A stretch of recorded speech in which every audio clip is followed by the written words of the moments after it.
Imagine you run this, like, massively successful bakery. I mean, you are famous for it. Okay, I'm with you. But one weekend, you book so many catering orders that you just completely run out of flour.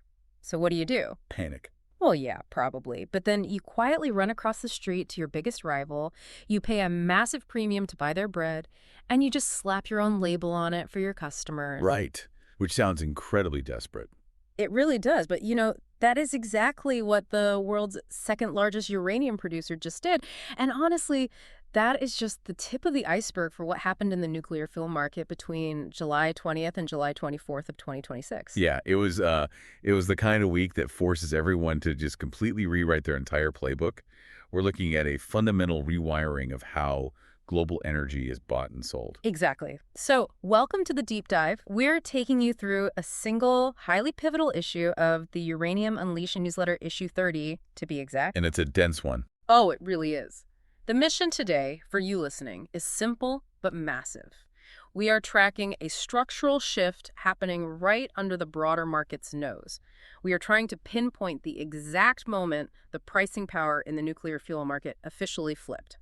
Because, historically, the utilities, the companies actually running the nuclear power plants, they held all the cards, they dictated the terms. Right, but based on our sources this week, that power has been forcefully grabbed by the miners, the guys actually pulling the uranium out of the earth. And to really wrap your head around how radical that shift is, you have to look at the scoreboard. You have to look at the spot price of physical uranium. Yeah, let's start with the number of the week. I saw in the newsletter that the spot price for a pound of uranium U308, which is basically the raw traded yellow cake before enrichment, was sitting at $85.84. Which is a 14-year high for contract pricing in the background, by the way. Right. But here's what I don't get. With all the wild headlines we were going to cover today, you would expect that price to be skyrocketing. But it didn't. It stayed completely flat. Why isn't a week of market-shaking news immediately sending the price to the moon? Well, that flat line is, it's actually the most aggressive signal in the entire data set. Think about what a market normally does when there's major structural news. It gets volatile. Exactly. The price leaks, people take profits, or buyers pull back to just wait and see. But spot didn't sell off into this news. If the market genuinely believed the utilities still had the upper hand, that price would have dropped. Because the utilities would force the miners to sell cheaper. Right. But the fact that it held completely flat at $85.84 tells us a new reality has set in. $85 is no longer a ceiling that miners are trying to break through. It's a floor. Yes. It is a floor that the utilities are now desperately having to defend. Okay, so if the utilities are defending that floor, someone has to be buying up the supply on the open market to keep the price propped up. And this brings us back to that bakery analogy. The swing supplier becoming the buyer. Exactly. Walk me through what Cameco just disclosed to the market. This is a monumental story for the global supply chain. So on Friday, July 24th, a major industry disclosure revealed that Cameco is stepping into the open market to buy up to 3 million pounds of uranium. Wow. And this is specifically to meet their own contract deliveries.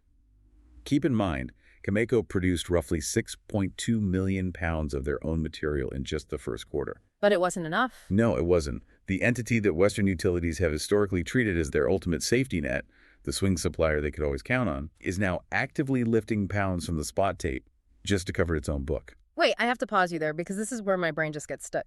If Cameco is the second biggest producer in the entire world, why don't they just dig up more dirt? Yeah. If you need 3 million pounds, just run the trucks a little longer. Going to the open market just seems like admitting defeat. It does seem counterintuitive, but you have to look at the physical plumbing of the industry. The reason they can't just flip a switch is because their Tier 1 assets in Canada are operationally bottlenecked. This is not Athabasca Basin, right? Exactly. We saw this vulnerability highlighted in the sources with the recent sulfuric acid suspension at the McLean Lake Mill. That mill processes the ore from Cameco's massive Cigar Lake mine, but it's actually operated by a partner, Orano. Okay, so because of some minor issue with sulfuric acid, they had to suspend production earlier in July. Right. A minor hiccup at a partner's facility basically chokes the output of the flagship mine. Now, Cameco did reaffirm their 2026 production guidance. They still expect, 17.5 to 18 million pounds out of Cigar Lake. But the hiccup exposed something bigger. Exactly. It exposed a massive structural flaw. Buffer inventories are completely gone. Like 10 years ago, if a mill went offline for a month, no one panicked. Because they had stockpiles. Right, millions of pounds sitting in warehouses today. That cushion is practically zero. Every single operational hiccup flows directly into the spot market within days. Let me make sure I'm following the mechanics here. When Cameco goes into the spot market to buy those 3 million pounds, what does that actually do to the ecosystem? It creates a massive vacuum. Let's say a dealer has 100,000 pounds sitting on their books, hoping to sell it to a desperate utility. Cameco swoops in, buys it, and ships it off for a legacy contract. So that pound never returns to the active market. Never. It removes liquidity entirely, and most importantly, it means that pound never reaches an unaffiliated utility that might be facing its own shortage. That is just wild. It's tightening the screws quietly before the mainstream headlines even catch on. And, this disclosure happened right before Cameco's second quarter earnings call on July 31st. Yeah, they are going to have to explain this to Wall Street. And that report is going to be fascinating for one specific metric: margin compression. Okay, define margin compression for me, just in this specific context. Sure. Imagine you promise to sell someone a pound of uranium for $50 because of a contract you signed 5 years ago. But because your mine had a hiccup, you now have to go into the spot market and buy that pound for $85. Just to hand it over. So you are losing $35 on that transaction. Exactly. That is margin compression. Cameco's cost of goods sold is going to spike because their realized purchase price on the open market is way above historical averages. I mean, that sounds terrible for Cameco in the short term. In the short term, yeah, it is. Yeah. But here is the brilliant twist. The giant feeling the pinch is the ultimate proof to everyone else that the physical price has to go up. And this happens exactly when the broader utility contract book is up for renegotiation. Precisely. If Cameco is bleeding a little bit to secure pounds, the utilities realize they can't lowball anymore. The repricing into the high 80s and low 90s is completely validating. So if the established giants are struggling to meet contracts from their own ground, I feel like the new developers coming up behind them would just be watching this and drooling. Oh, the leverage is completely shifted, which is actually the perfect lens to view Friday's other massive story. Right, let's talk about NextGen. For context for you listening, NextGen is developing the Arrow project in Canada, which our sources call the highest quality development stage asset in the sector. It's a Tier 1 project, fully funded, fully permitted. And last year, they were signing deals left and right, doubling their contracted book to over 10 million pounds. But according to the newsletter, they just publicly signaled that they are walking away from the table. Yeah, no more long-dated offtakes for now. While sitting on roughly 229 million pounds of uncontracted reserves, why would a company that needs cash to build a mine refuse guaranteed revenue? Because they know what is coming across the street. Yeah. I actually loved your real estate analogy from earlier. Think about it like an empty apartment building. Right. If you find out a massive tech headquarters is opening next door in 2 years, you don't sign a 10-year lease today at current market rates. Exactly. You leave the building empty, you wait, and you let the property value skyrocket. But historically, utilities didn't let miners do that. The utilities used to be the ones with all the leverage, right? Historically, yes. A utility fuel buyer would look at a dozen desperate junior miners begging for cash, and the utility would say, take it or leave it, we can always go to Cameco. But now they can't go to Cameco because Cameco is buying, not selling. Exactly. And NextGen doesn't need a desperation lifeline. By crossing their arms and walking away, they are telling the utility market point blank, the price you are offering us is broken and we won't accept it. It's the ultimate game of chicken, but NextGen is driving a tank. That's a perfect way to put it. It proves the miners have immense conviction that term prices are going to rise well beyond what industry groups are currently printing. But, to hoard your chips like that, you need to know the floor isn't going to fall out. You need to know there isn't some massive flood of cheap supply waiting in the wings. And that brings us to the entity actually building the floor, Kazatomprom. Right. Kazatomprom is the world's largest uranium producer, operating out of Kazakhstan. And the sources highlight this really specific mechanical move they've made, a deliberate 10% downflex. Yes, the scaffolding holding this entire thesis together. So what exactly does a downflex look like? Are they physically shutting down mines, or is it like a regulatory quota? It's a deliberate capping of production below their maximum license capacity. They established a 2026 production floor of 77 million pounds, So instead of running their facilities at 100% to flood the market and capture market share. which is what you typically see in a commodity price spike, yeah. Right. But they are intentionally holding back. The biggest producer in the world is essentially acting like a cartel. They are providing an OPEC-style scaffolding under the entire market. Look at the three stories we just covered. The largest producer capping supply, The second largest force to buy on the open market. and the best new developer refusing to sign contracts. The newsletter synthesis nails this. It's not three separate stories. It's one story told three different ways. The miner is no longer the shock absorber. Okay, so the supply side is completely constrained. The spring is wound as tight as it goes. Let's look at the other side of the equation. What happens to demand when sovereign nations start stepping into the ring? This is where we transition from basic industrial economics into, like, global geopolitics. Yeah, so on Wednesday, July 22nd, President Trump signed a 30-year civilian nuclear cooperation agreement with Saudi Arabia. Now, quick pause here for you listening. We are just looking at the market mechanics of this deal. Right. Completely neutral. We are not taking political sides or endorsing viewpoints, just analyzing the structural supply and demand impacts from the source material. Exactly. So, setting the politics aside, this deal breaks with something called the Section 123 tradition.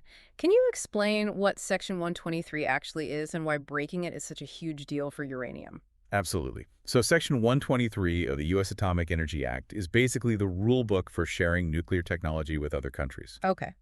Historically, the gold standard of a 123 agreement requires the partner country to legally renounce the right to enrich uranium domestically. The U.S. says, we will build you the reactors, but we provide the fuel. You don't get to build the machines that make the fuel. Right, because enrichment technology is dual use. If you can enrich fuel for a power plant, you can theoretically keep going and enrich it for a weapon. Precisely. But this new Saudi deal alters that framework. It permits U.S. firms like Westinghouse primarily to build reactors in the kingdom. But crucially, following a joint economic study, it opens the door for Saudi Arabia to eventually pursue domestic enrichment. That is a seismic shift in how the global fuel cycle works. It really is. And it creates a massive demand shock. Think about the scale. Saudi Arabia becomes a long-cycle buyer of raw reactor fuel and eventually Western fuel cycle services. But the newsletter pointed out something really fascinating. This isn't just about the Middle East, is it? No, if you read between the lines, this is actually a U.S. domestic enrichment story dressed up as foreign diplomacy. How does a treaty with Saudi Arabia force domestic changes in the U.S.? Walk me through that. Well, think about what the U.S. government just committed itself to.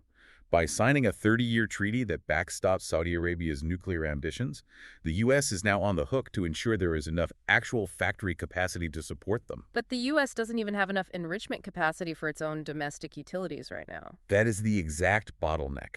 And that's why this treaty is so critical. It gives the U.S. government the ultimate political cover to enforce something called Section 232. Okay, another section. What is Section 232? It's a trade rule that allows the U.S. government to restrict imports if they threaten national security. The domestic industry has been begging for 232 protections for years to stop relying on cheap Russian fuel. So by committing to supply Saudi Arabia, the U.S. now has an ironclad geopolitical mandate to give those domestic sourcing rules real teeth. Exactly. They have to build out the domestic supply chain or they default on a massive international treaty. The U.S. enrichment build-out just got a 30-year tailwind. And there are specific companies positioned for this, right? Oh, absolutely. Centrus, which trades under the ticker LEU, is sitting on a $3.8 billion enrichment backlog stretching out to 2040. Urenco USA is another direct beneficiary. It is just wild to think about the scale of demand piling up because on one side you have sovereign nations like Saudi Arabia locking in 30-year deals. Yep. And on the other side you have the hyperscalers, Meta, Amazon, Google, Microsoft. They're sitting on roughly 10 gigawatts of contracted nuclear capacity right now just to run their AI data centers. Because wind and solar simply cannot provide the 247 baseload power that a gigawatt data center requires. Right. So Silicon Valley is essentially going to be competing with the Middle East for the exact same molecules of uranium. It's an unprecedented collision course. Trillion-dollar tech monopolies and sovereign nation-states, Yeah. all scrambling for a commodity where the supply chain is completely bottlenecked. So if I'm listening to this and looking at my portfolio, the obvious question is, how is Wall Street pricing all of this in? If the physical market is that tightly wound, what are the equities doing? The equities market is screaming a very specific message. You could see it by looking at the gap between where stocks are trading today and where the big banks think they are heading. Let's run the numbers from Friday's close. We already know the spot price was flat at 85.84. But the Sprott Physical Uranium Trust ticker SRUUF hit a technical buy signal on Monday. Yes, from a pivot bottom. And it closed the week at $18.73, sitting on a nearly $6 billion market cap. For someone who doesn't trade commodities, how does a physical trust actually move the needle on global prices? Think of the Sprott Trust like a massive, multi-billion-dollar vacuum cleaner locked in a small room with very limited air. Okay, I like that visual. When investors buy shares of SRUEF, the trust takes that cash and buys physical uranium in the spot market and just locks it away in storage. It never gets used in a reactor. It just sits there. Right. So when capital flows into that trust, the vacuum turns on. It absorbs the loose pounds from the market. And historically, when that vehicle re-engages and starts buying, it dictates spot price moves weeks in advance. Because it instantly changes the pressure in the room for everyone else. So Wall Street traders see the vacuum turning on and they start front-running the miners. Exactly. Look at Uranium Energy, ticker UEC.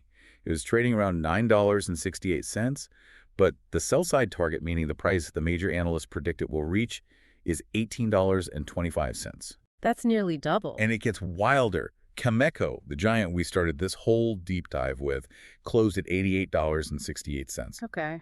But Wall Street's consensus target for them is a staggering $143.84.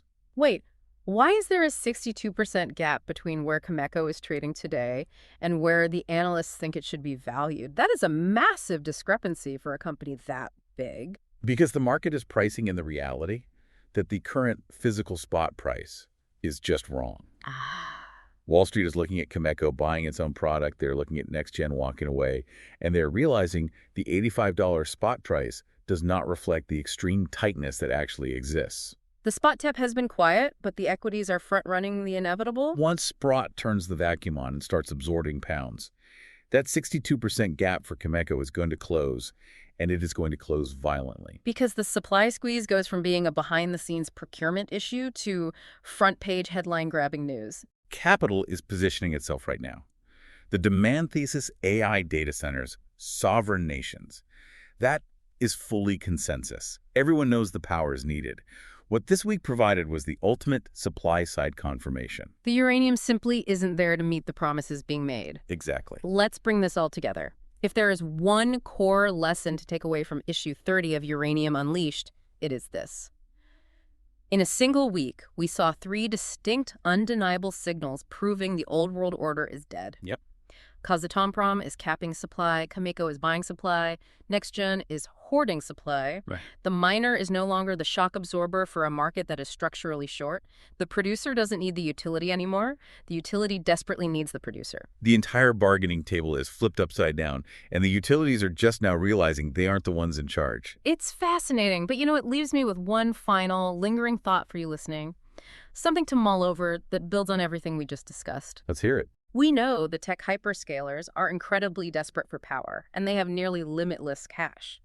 And now we know sovereign nations are entering the fray with 30-year horizons to secure their own grids. It is the ultimate immovable object meeting an unstoppable force. Exactly. So the question is this. When push comes to shove in the late 2020s, and there literally aren't enough pounds of uranium coming out of the ground to fuel all these ambitions, who actually wins a bidding war for the physical molecule? That is the trillion-dollar question. Is it a Silicon Valley tech monopoly trying to run artificial intelligence, or is it a sovereign nation-state securing its national security? And the miners are sitting right in the middle, holding the only asset that matters. They are holding the keys to the future. Thank you for joining us on this deep dive into the nuclear fuel cycle. We'll catch you on the next one.